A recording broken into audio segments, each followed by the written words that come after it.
Hello everyone, and welcome to one of our AfriConEU Networking Academy webinars. Please note that we are recording this webinar and it will be uploaded on YouTube and on our project's website. So I hope you are okay with it. You will hear more about the project in a few minutes, but just to let you know that this webinar is not a standalone activity. It is part of a networking academy that encompasses several activities. Our topic today is navigating through the intellectual property maze, and we have an amazing guest who I will introduce later on. But first, let me introduce myself. My name is Catarina Silva, and I'm a project technician at the Center for Business Innovation at Porto Business School in Portugal. Porto Business School is part of the consortium of the AfriConEU project, together with 10 more partners from 9 countries. Our role in the project has been a program designers and program managers. Having said that, I will pass the floor to Gideon from Space in Ghana for him to present you the AfriConEU projects. Thank you, Gideon. Hello, thank you, Katarina, and good morning to you from Ghana, specifically Kumasi. And so I'm going to share with you some information about the AfriConEU project.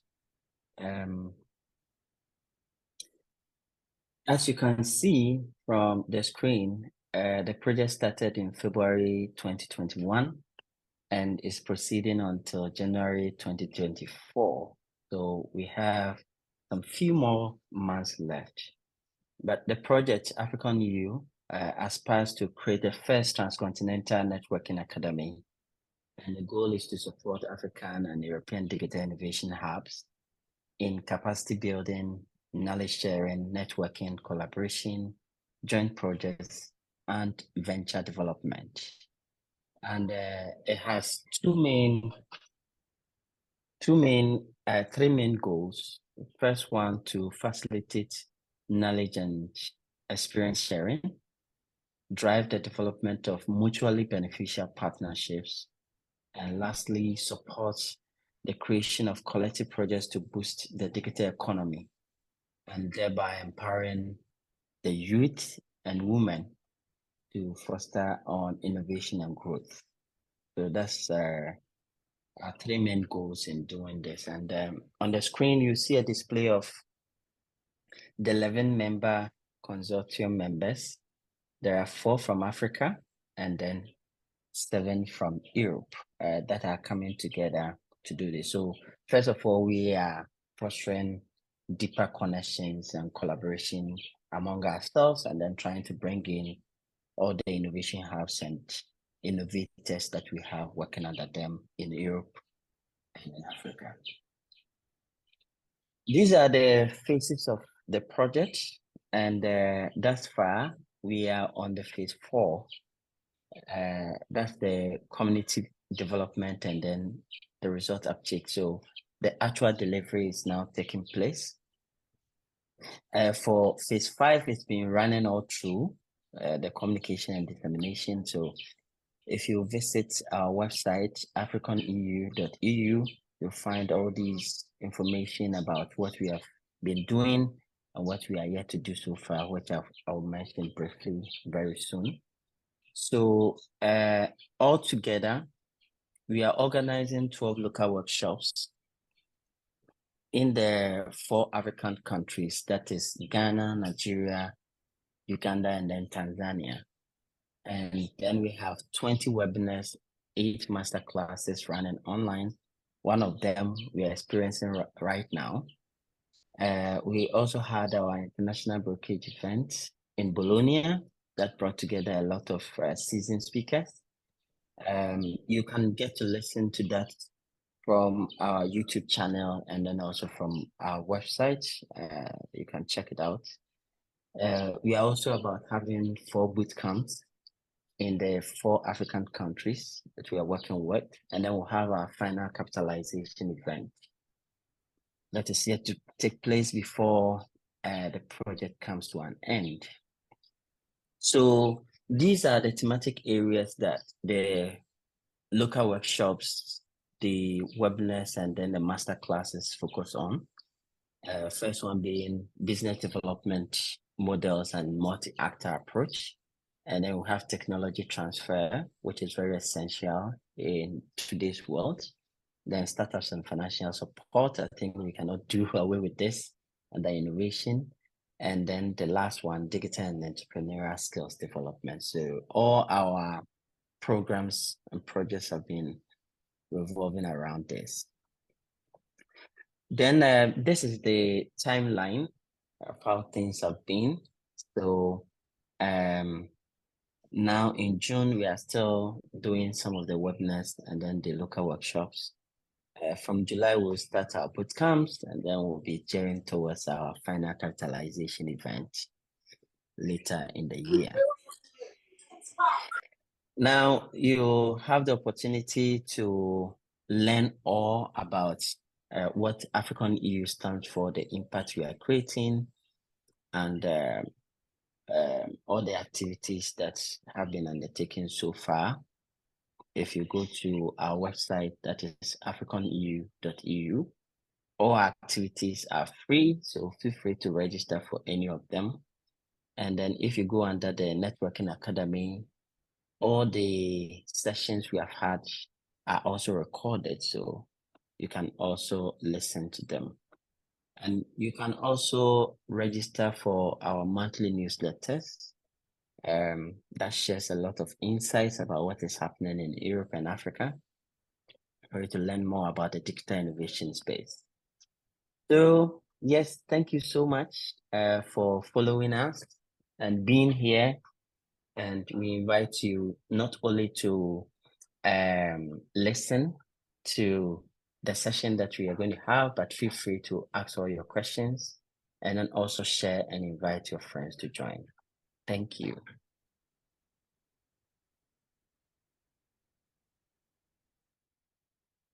Thank you so much, Gideon, for presenting the project. So now it's time to focus on our webinar. So let me introduce you, Luís Ferreira.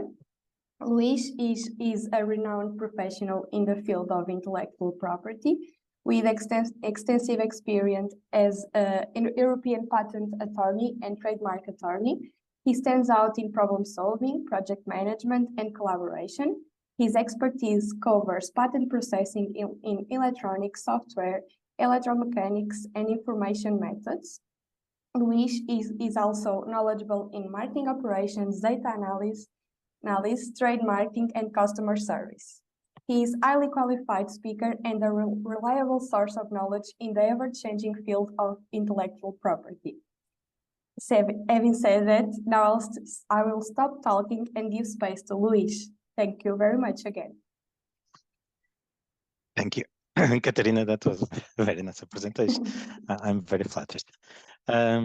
I'll start presenting our webinar of today. So let me just initiate the presentation, and I'll introduce the subject matter as we go along. You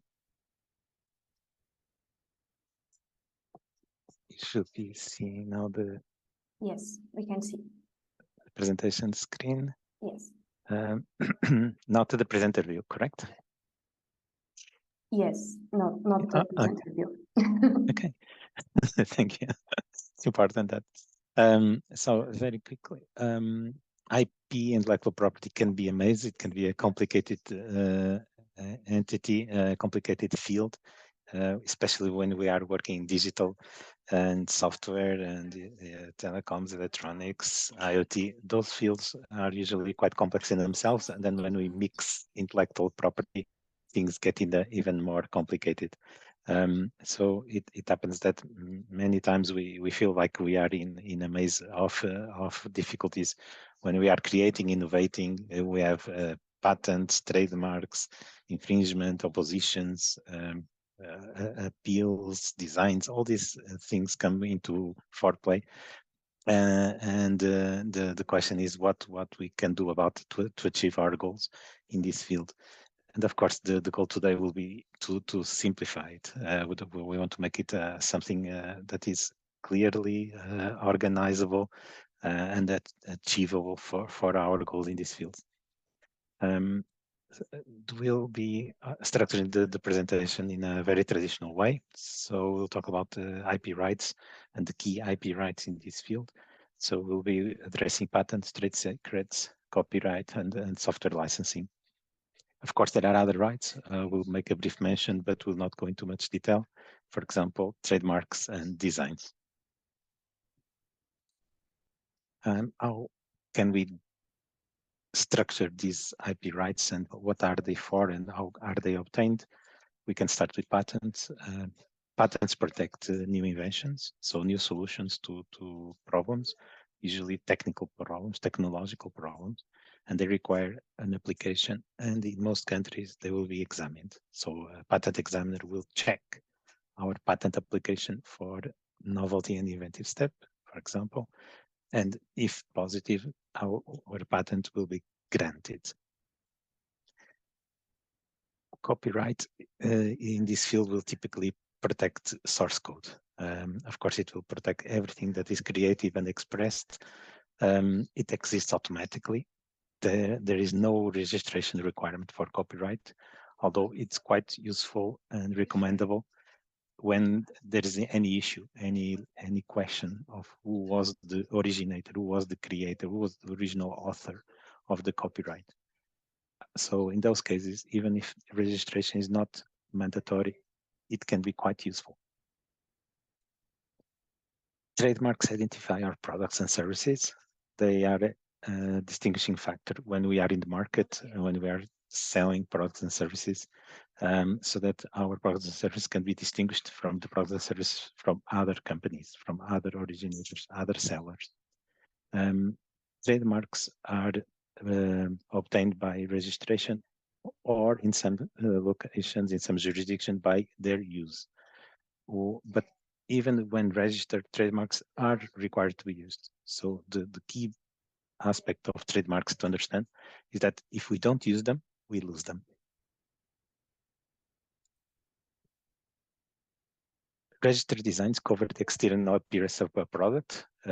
Normally, they require registration. There are some small exceptions. For example, in some jurisdictions, there is some protection for unregistered designs, but usually a very limited in time and scope protection. These designs also can include, for example, graphical user interfaces, GUIs, screens, interface screens like an application screen, a web page. If those designs, those interfaces, user interfaces are striking, are interesting, are appealing, they can be registered too. If they have what we call novelty and overall distinctive character.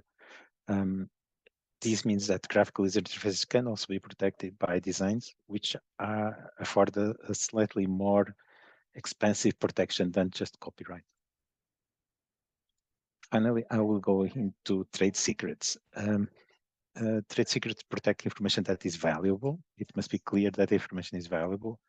Written documents to that purpose, to that effect, are a good idea. And also that information, by definition, must not be known to the public. Of course, having some documentation, for example, confidentiality agreements, non-disclosure agreements, are important to substantiate this aspect too. And how do we obtain trade secrets? Easy. We just have to make an effort to keep it secret. If there is no effort to keep it secret, then there is no trade secret. So reasonable measures, reasonable efforts to maintain secrecy are required legally to defend the trade secret. Of course, these are just the key aspects that I'll be addressing today. There are other rights in IP, for example, database rights, that those will protect databases, and other which don't apply so much to the digital innovation field, like geographical indications. But these are the key aspects that I will indicate, I will suggest are diligent to address in the field of digital innovation. Now, these rights will typically overlap. So it's quite normal that if we all think, for example, of the Lego part of Lego sets, they will have a patent for the Lego piece. They will have a trademark for the Lego trademark. They will have copyright in the instructions. They will have design protection in the sets. And of course, there are trade secrets in the way those parts are molded. So in our field, for example, of digital innovation, we can, just an example, think of it, when we go into Internet of Things, can start to identify, for example, that we can apply for patent device, the IoT device, for example, the device that device shares with another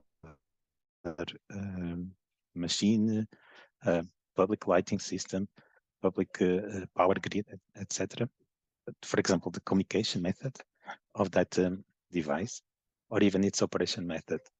These are just examples what we can patent in the Internet of Things field.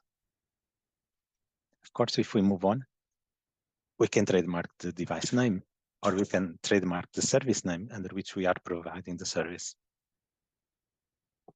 Copyright. We can protect the source code for the IoT platform that we are using. We can protect the source code of the embedded device that we are selling. And of course, all documentation can be copyrighted. And if we move into design, for example, the device enclosure, the physical look of the device can be protected as design, or as I said before, the graphical user interface that we use to interact with those devices can be protected as a design. And trade secret, for example, the algorithmic intelligence. Imagine we have a special algorithm for providing intelligence to this device. Or, for example, we have a proprietary interface with some other technology, some other system. We can keep, for example, those aspects as trade secrets. And these aspects can all live together. They can overlap. And then this way we get a more complete protection using all these IP rights in an overlapping way. Of course, they're not so uniform. For example, the costs of obtaining these IP rights varies tremendously. The patent will be probably the most expensive, the most costly, the one requiring more investment, then probably the design or trademark protection, then copyright, and finally trade secret. But by overlapping these IP rights, you can get a really effective protection, which enables us to monetize, to embody innovation in a project much more effectively. Let me give you another example. Artificial intelligence or big data. Again, just examples. We can patent, for example, the AI pipeline. So the way the models are chained together. We can patent the AI trained model or the big data model, statistical model.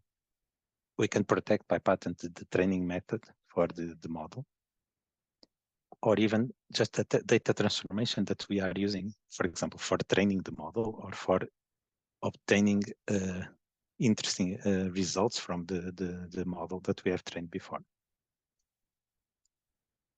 Again, we can trademark, for example, the device name, the device that includes the trained model or the service provided. We can copyright the source code for the model, for the pipeline. We can protect also the source code for the data transformation. And of course, as usual, documentation.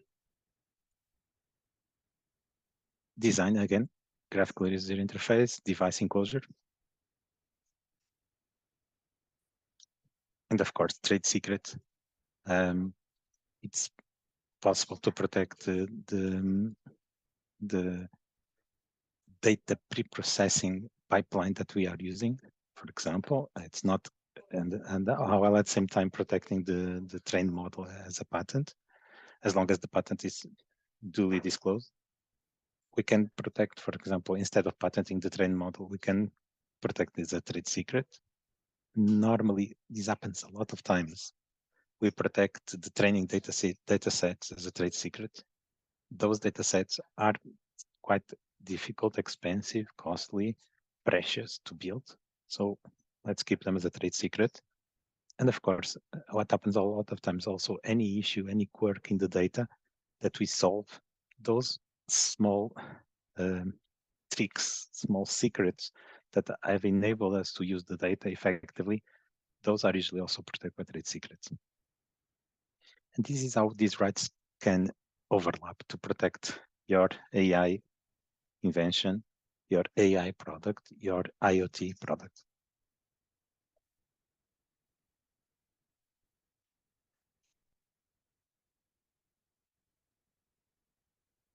So let's go deep into patent rights and how they interact with software. Still, there is quite a lot of doubt whether and up to what extent can software be protected with patent rights. This is, of course, a consequence of the exclusions of patentability, where computer programs as such are usually not considered as such a matter that is patentable. In these fields, we tend to go for a quite limited exclusion.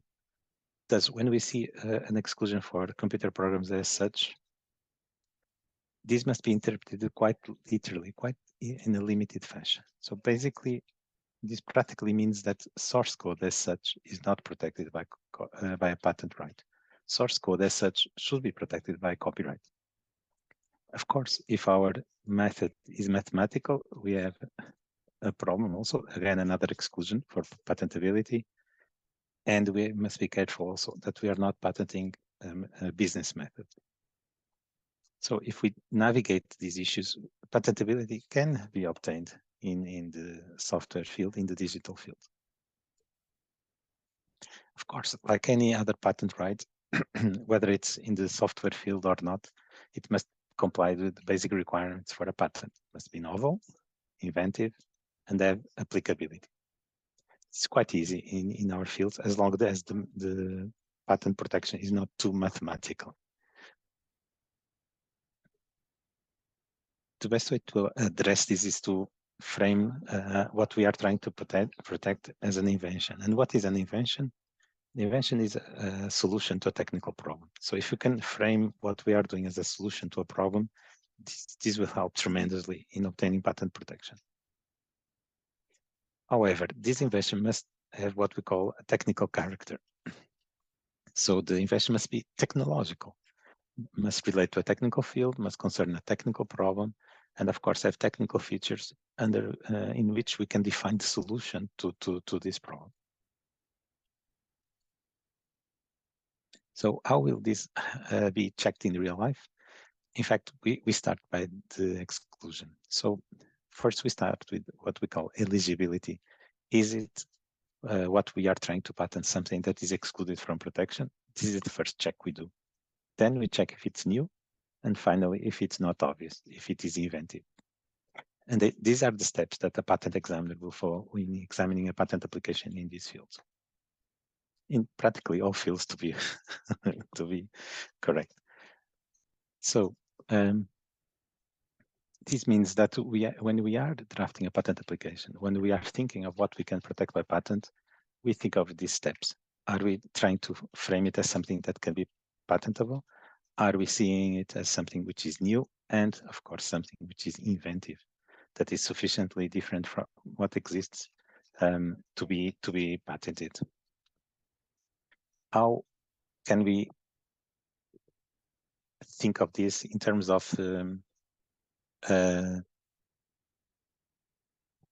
subject matter? Let's think of what we are claiming in the patent. Those that would appear in the patent application in a section called claims, which is what we claim as our exclusivity, what we claim for ourselves as our innovation. Imagine this oval, this ellipse represents the subject matter that we are trying to claim. Then we have to realize that some part of it may be technical and some part may be not technical. And the non-technical, as we've seen before, will be excluded. That will not be considered for patent protection. So we have to exclude the non-technical part of the claim. So any feature that is not technical. For example, selling more. Selling is not technical. And of course, we have to exclude what is already existing, the prior art. So whatever is left will be technical and will be new. So the question is that, is it obvious? Is it invented? This is how the examiners will address a patent application. So taking this step by step, and at the same time, cutting subject matter until what remains is technical, new, and invented. So can we discuss examples of what are technical and what are non-technical features? For example, features related to saving money, guessing the user needs, achieving commercial success. Those are non-technical problems. We will not want to see them discussed at length in a patent application. And what is technical then? Well, for example, enabling a new functionality in a communications network, achieving an efficiency in energy use through technical improvements in communication, or making a more efficient resource allocation on operating system. For example, imagine a memory allocation method, or a garbage collection process that are more efficient, and then we can try to patent those new methods. So let's think about more examples. For example, controlling the braking of a car, an ABS system. That is patentable. That electronic system will be providing a technical effect. Of course, for example, the aesthetical effects in a music or a video will not be technically interesting for patent protection. For example, if we enable faster communication between mobile phones, this is technical. Or we have a more secure data transmission, encryption, that is seen as technological. For example, another example, and all of these examples are derived from case law. So these were case law decisions. Selling and booking cruise packages is not seen as a subject matter for patent protection. As I discussed, resource allocation in an operating system can be seen as technical, whereas, for example, the calculation of a pension or pension contributions will be seen as non-technical.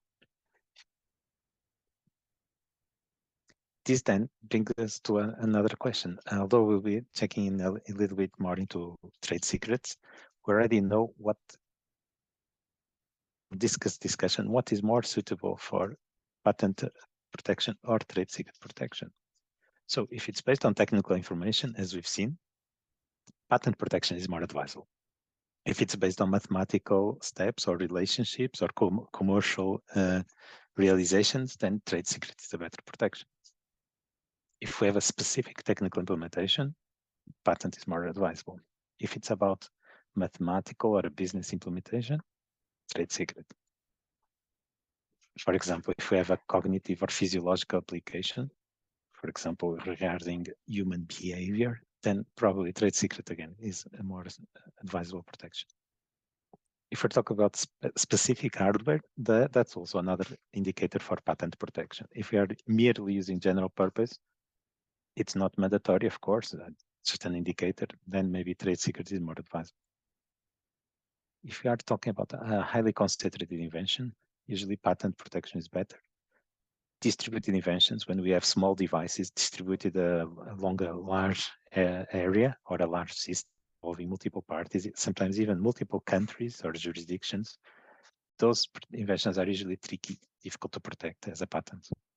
In that case, again, trade secret can be a good idea. Steps that are not possible to be carried by a person, for example, encryption techniques, are usually well suited for patent protection.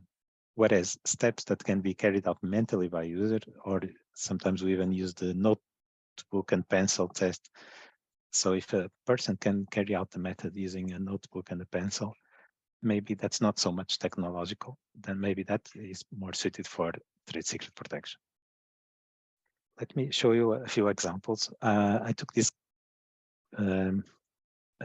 granted patents randomly from these technological fields. So they're not good examples, they're not great examples, they're not bad examples, they're just random examples. And I think this way you can have a better look at what is patentable in these fields. Jaden has asked a question. Sorry, I didn't notice it before. Can trade secrets be subject to patent protection? No. The big issue with patent protection is that patents get published. So people will see our patent. People will read our patent. And if they read our patent, it's no longer a trade secret. So that is the big question in this field is what you send for patent protection and what you send for trade secret protection. And you cannot send for both sides. If it's a trade secret, it cannot be patented because you need to disclose in order to get the patent. If you disclose using a patent, it cannot be secret because now it's disclosed. So it's a completely bipolar choice.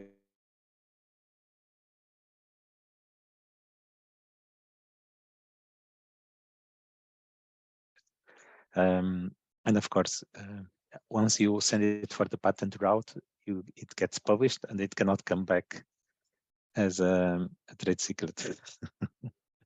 But if it's a trade secret, someone can try to patent your idea, even if you don't realize someone is doing it. So there is no perfect solution. We have to see what is more effective. So let's see as an example.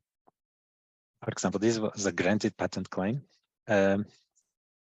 This is a data processing invention. And of course, what we see here, of course, we have a method for verifiable version control. Now, we already have a little bit of technology here. We have a client computer. So, for example, in Europe, we passed the first check. So remember those checks. Let me maybe change the color a little bit. So the first hurdle is now met. Now the question, is it new and inventive? Now the patent examiner will be looking at the features here. Now we have a hash, we have encrypted data. Of course, we have to check if this exists in the prior art. But here we already have also a data structure about changes, a digital signature. We already have quite a few technological features here. So assuming we have met the second hurdle where this is new, then the third hurdle, whether this is inventive, seems to be met. Another example. This is a more difficult example because we're talking about blockchain. Blockchain is more difficult to patent. It's mostly seen as a highly mathematical field, and mathematical methods in themselves are not easy to patent or should not be patented. However, here we're talking about unlocking. So blocking and unblocking is usually seen as something technical, because here we are basically trying to solve contentious issues when we have more than one transaction trying to affect the blockchain at the same time. And we are in fact not just blocking or unblocking, we're using unlocking scripts. So again, computer implemented. So we have the first hurdle met. We have the second hurdle, assuming this is new, and now the third hurdle, because we have all these technical aspects about unlocking. We are using the blockchain stack, and we are using the scripts to create this blockchain transaction mediation. Let's see another example. Here we have a computing system. So the first hurdle is met. We have technological means. However, we are creating authorizations and allocations. Now, authorizations and allocations is usually seen as something more businessy. So we have to read more into the claim if we are finding technical features. We have a plurality of storage servers. They are distributed. We have access rights. So these are technological elements. Smart contract here, it's usually a bit businessy. So authorizations, allocations. But here we are already having an access control model, for example. So, and we have access rights. And managing access rights is usually seen as technological in the way we have to manage the security of a system.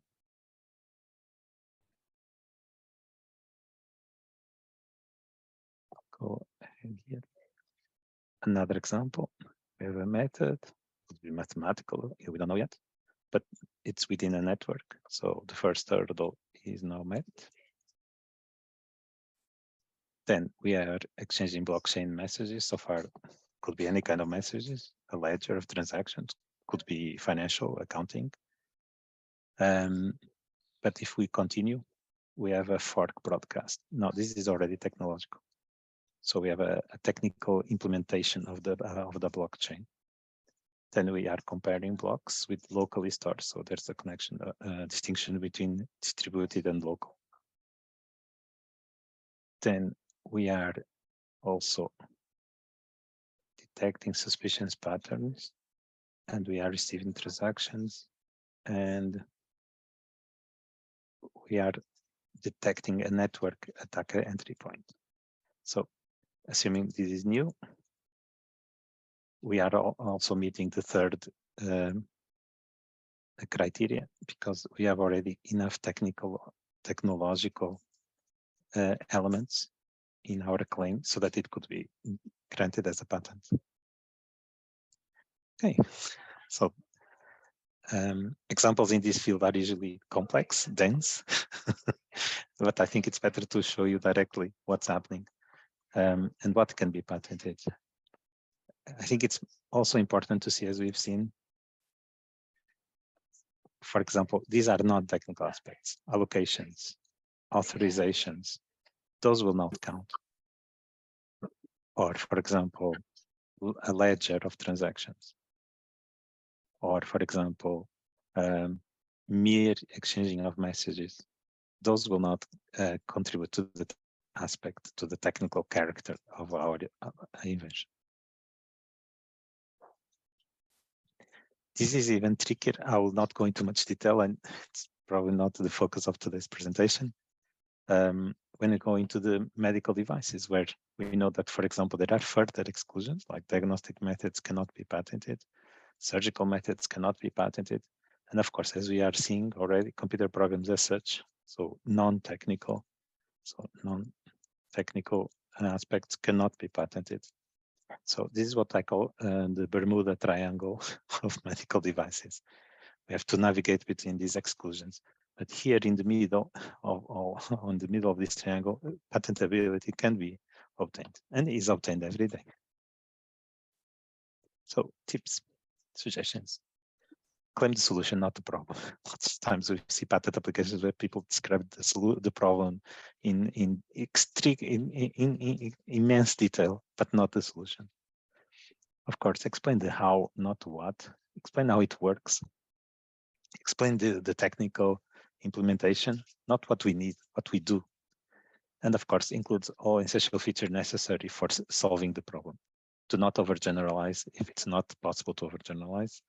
And of course, do not claim structure without indicating the function of that structure.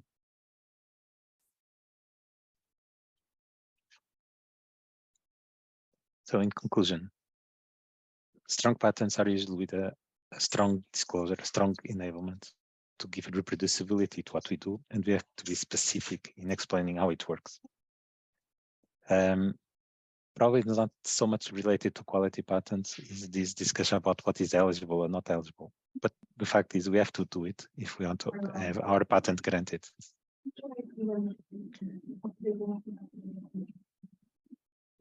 Life sciences are, of course, particularly impacted. I gave the example of medical devices.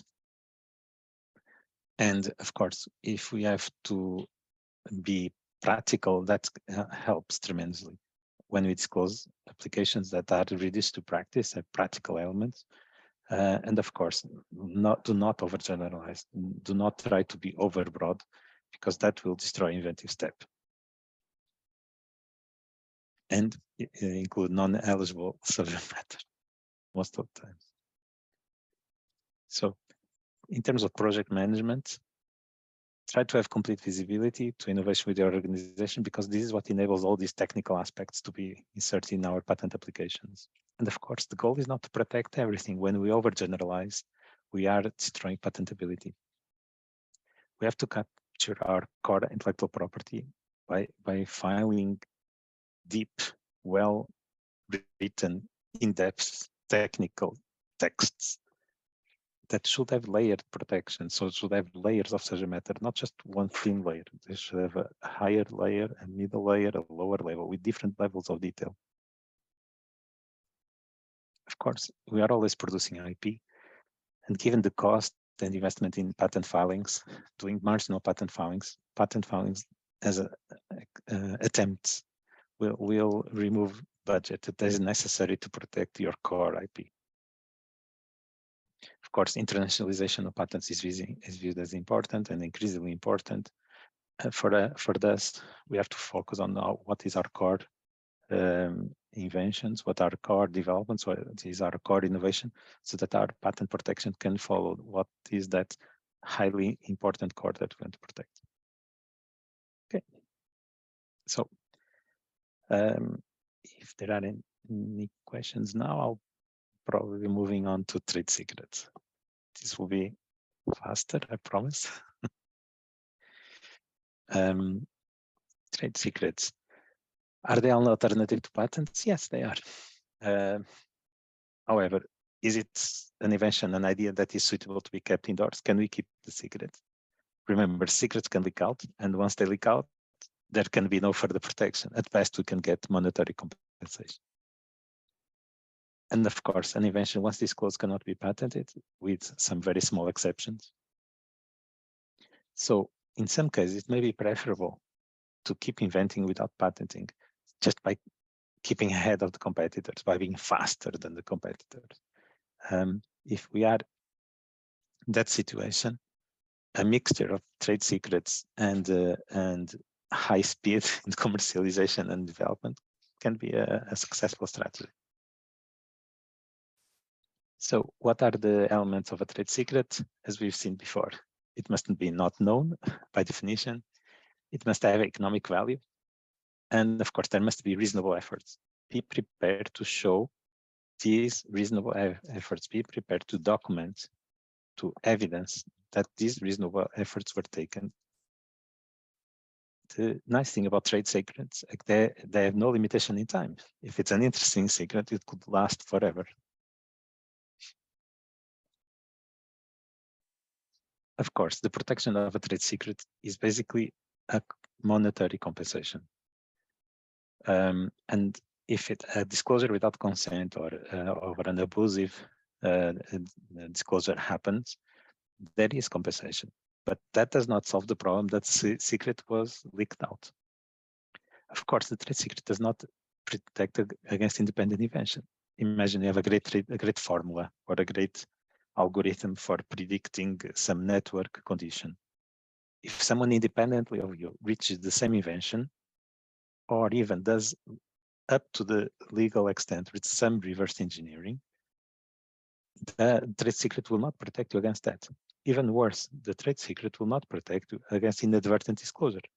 Imagine by mistake, we send a source code file to someone else, or we published it by mistake. People will read it. So, pros and cons of trade secrets. They can last forever, but they're difficult to manage.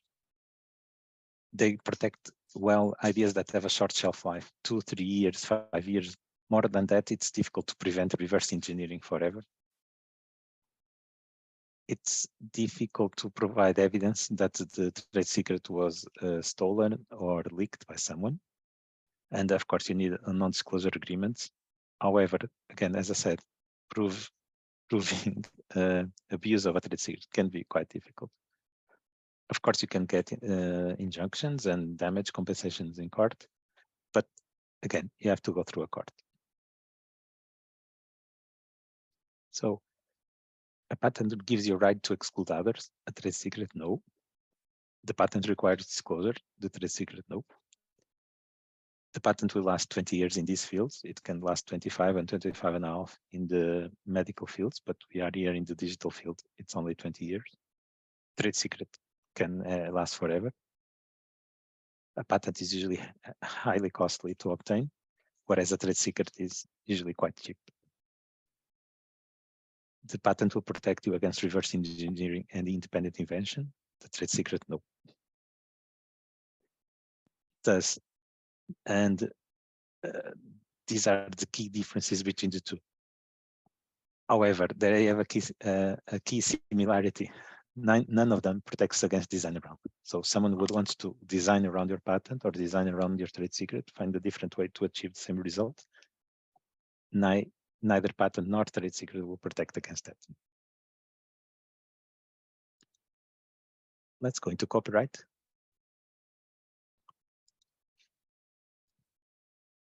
Copyright started by protecting texts, photographs, art. And the idea is that it gives you a protection against the reproduction, redistribution of your work or derivative work. So derivative work is a modification of your work.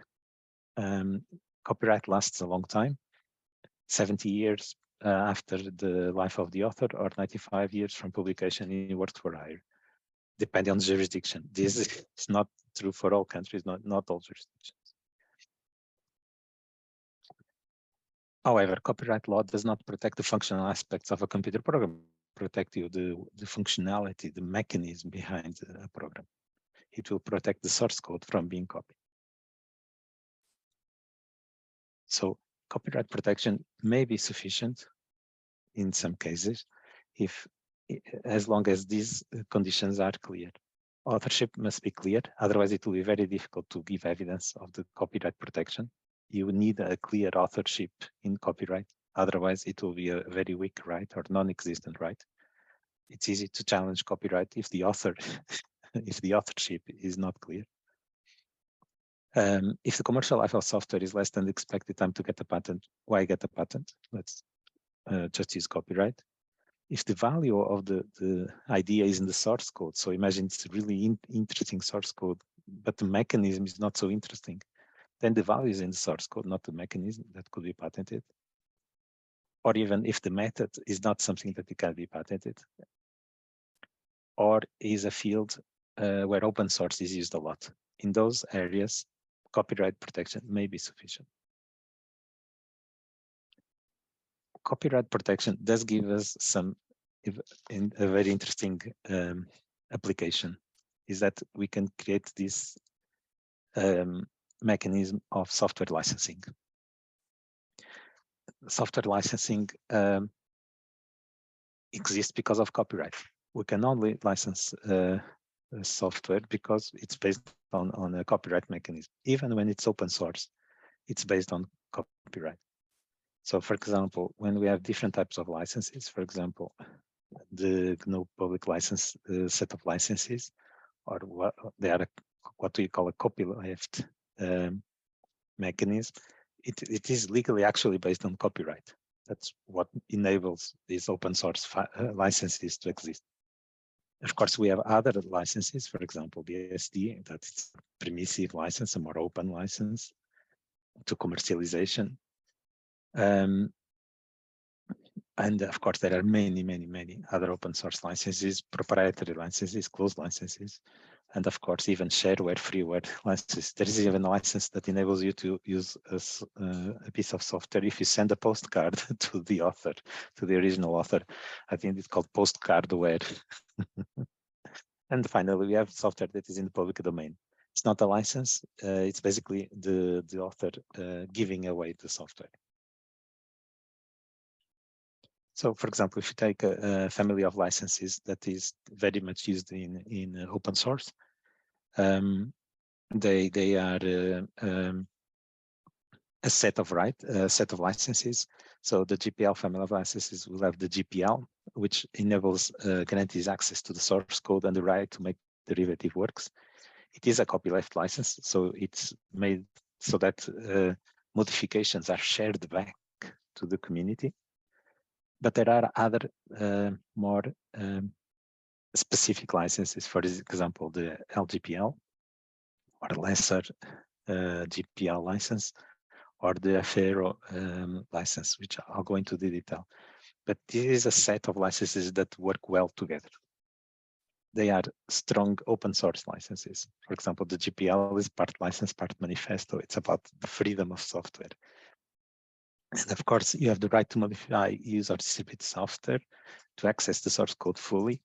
But you have to make it publicly available and compatible to the modifications and the applications that that use GPL source code.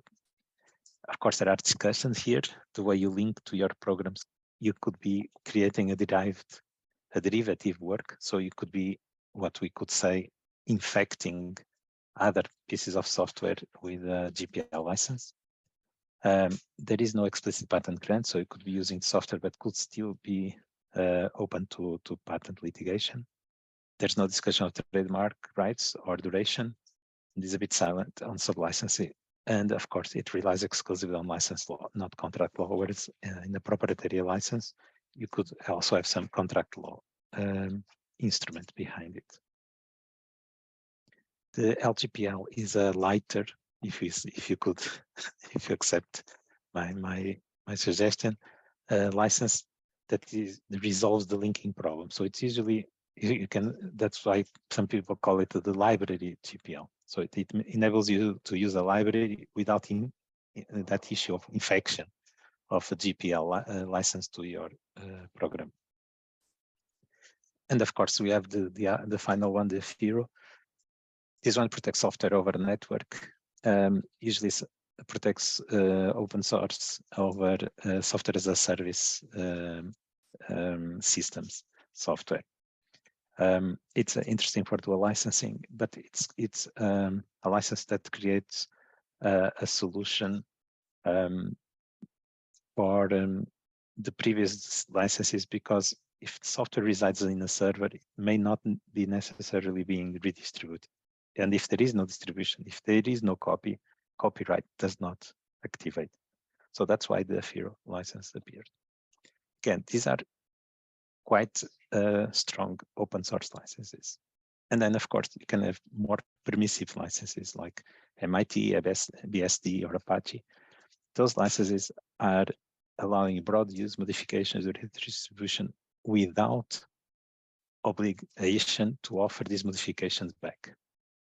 The obligations are usually very small. You just have to attribute, keep a copy of the license, the liability disclaimer, and the provision of marketing without their authorization. That's it. Really small conditions. So, what is the message for today? IP rights overlap, and we can protect the same innovation by more than one right. For example, this is an Apple example. We have a MagSafe connector that is magnetic connector for powering Macs. It can be protected as a design and as a patent.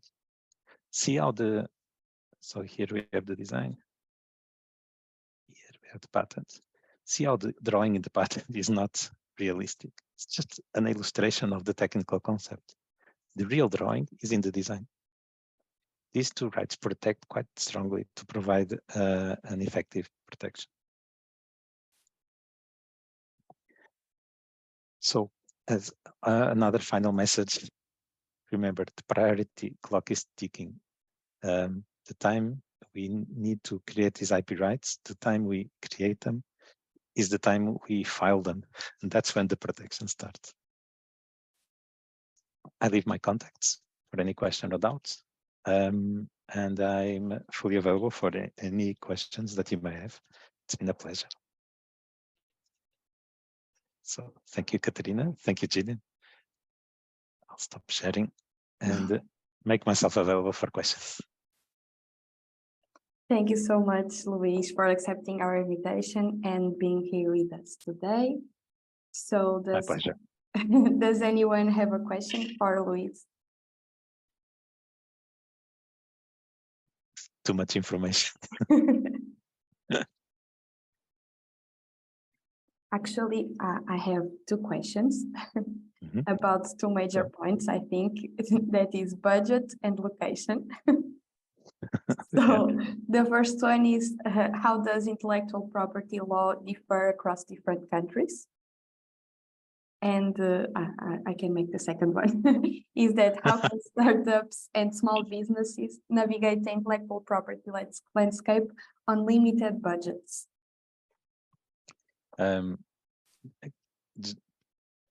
Jurisdiction differences. There's been quite a lot of effort lately in harmonization. There are many international systems and regional systems. Africa has two regional systems that provide a level of harmonization. Of course, this does not solve everything, but it enables the protection of IP rights in just not necessarily country by that we can go a little bit further. So specifically in Africa, for example, we have a RIPO, it's a regional organization, and we have OAPI, another regional organization. So in these organizations, I can protect for more than one country. In Europe, we have two organizations also, the European Patent Office and the EU Intellectual Property Office, EU IPO. And using these regional organizations, we can protect in multiple countries, and it's cheaper and it's easier than of course, going country by country. Sometimes there is no other way. For example, Argentina is a country that famously does not participate in much in international systems. Of course, for those cases, we do have to protect country by country. There are still important differences in country-specific issues. For example, we know that patent protection in Europe and the United States is quite different, but that will, I believe, tend to improve. What is important to realize that, for example, copyright exists almost everywhere. Design protection is also very extensive. Patent protection, because it's a higher investment, will typically only invest in the more important markets. So imagine we are exporting to Germany. If the market is Germany, we'll protect the patent only in Germany. So we can be quite tactic with how we use these rights and these country protections. Second question. I think it's more related to budget and costs. Most legislations force us, for example, in the patent field, to start patent protection in the home country. So if a company has a residence in Portugal or other countries, normally there is a obligation to start there. This also means that we can start in countries where the cost is not so high. For example, in patents, we have 12 months for internationalization, so we can start in one country and then up to 12 months later file in other countries, and that is quite interesting, although 12 months is usually not enough. So the suggestions here would be then to use the international patent system that enables us to save money again for going for a number of countries. I was talking about the regional systems, but there are a couple of international systems. So the international patent system, it's called the PCT. There's the international trademark system, the international design system, respectively called Madrid and Hague systems. And these systems save us some money, and then we can go with lower costs in protecting. But I think the biggest factor in being cost effective is what we were discussing before, choosing carefully what we protect as a patent, choosing carefully what we protect as design, choosing carefully what we protect as a trademark, etc. Just being careful and wise. The main value of this session is being careful. And wise. And wise. Easy to say, but a bit more challenging in real life, of course. Yes, of course. So I think I have a quick question. There is a saying that whatever problem you think of to solve, about 5 or 6 people have already also thought about that. And the fact that you mentioned that sometimes it's better not to be so consumed with patenting, but just move faster ahead of your competitors coming up with new things. And the fact that with the current trend of things, especially in the digital innovation space, things are changing so fast. When we are supporting our startups, is it good to advise them not to concentrate on patenting and legalities, but focus more on their innovative ideas? Or we should work alongside each of them, like working hard, innovating, and then also working on legal things? So what do you advise? I think we have to have, I don't know, 7 eyes open. So typically, yes, if it's a small company, just starting very innovative, just go for speed. However, very soon the market comes. So competitors come, the bigger players come, larger companies make noises, and you are suddenly competing in a market where other people are copying your idea. So there is a moment where we must start protecting. Sometimes that moment is very much in the beginning. Some other times it's a bit later. And I wish I could have a magical way of finding the right moment when to switch on the patent protection. Certainly, if you have an investor that demands it, certainly if you have an investor that values it, certainly if you have a big company that you are afraid of, and for example, if you are creating this disruptive technology that will make lots of problems to a settled large company, then protecting from the beginning is a good idea. If you are doing something totally in a totally new field, patent can be a good idea because you block the new field just for yourself. Otherwise, I would say if you are trying to navigate a market, if you are fast, why not? Just be careful and keep 5 eyes open, 6 eyes open, looking everywhere. And then suddenly, if you see the signals, if you feel the competitive pressure increasing, if you feel that other people are getting inspiration from our ideas to make their own products, then it's a good time to start switching on the patent protection. But as I was saying, in some fields, you really have to start from the beginning. For example, medical fields, you have to start thinking about protection from moment zero. But for example, I'll give an example. FinTech, maybe we've seen many startups evolving in the FinTech field without any patent protection. They just move very quickly. Yeah, why not?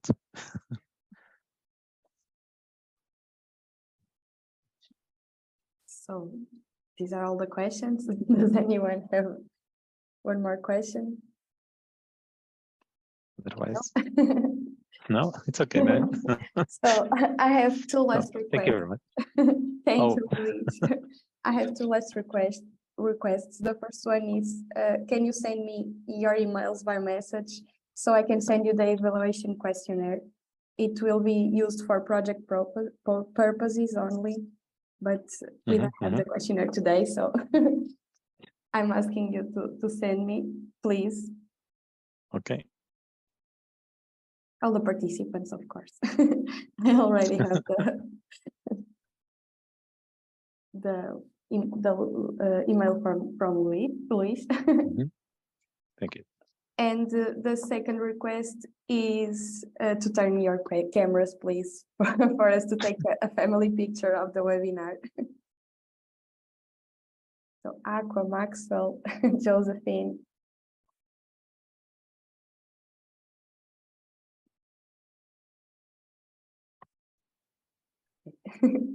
I'm gonna thank you, Maxwell.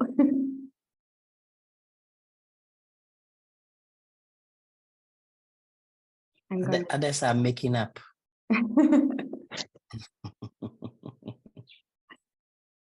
I'm gonna take the photo in 3, 2, 1.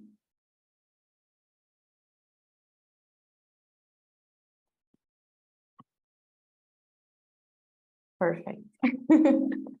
Thank you. Thank you so much for being with us today. I hope you enjoyed. Yeah, Thank Luis, you. thank you so much. It was great See you soon. presentation. Thank you, Jaden, for the questions. And thank you, Katarina, also. It was a pleasure. Thank you. Ciao, ciao. Bye-bye. Thank you. Bye. Bye.